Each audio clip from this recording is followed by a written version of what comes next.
بسم اللہ الرحمن الرحیم۔ محمد صلی اللہ علیہ وآلہ وسلم کے نام کے ساتھ نام رکھنا۔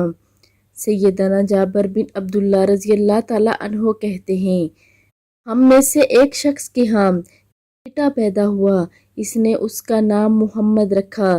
لوگوں نے کہا، ہم تجھے کنیت رسول اللہ صلی اللہ علیہ وآلہ وسلم کے نام سے نہیں رکھیں گے، یعنی تجھے ابو محمد نہیں کہیں گے جب تک تو آپ صلی اللہ علیہ وآلہ وسلم سے اجازت نہ لے لے۔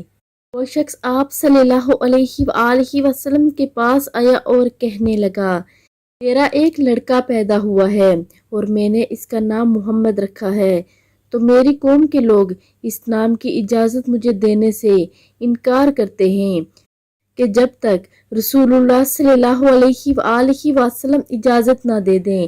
تو آپ صلی اللہ علیہ وآلہ وسلم نے ارشاد فرمایا کہ میرے نام پر نام رکھو، لیکن میری کنیت نہ رکھو، کیونکہ میں قاسم ہوں، میں تمہارے درمیان تقسیم کرتا ہوں دین کا علم اور مال غنیمت وغیرہ۔ آپ سب نے بھی ویڈیو کو آگے لازمی شیئر کرنا ہے۔ جزاک اللہ۔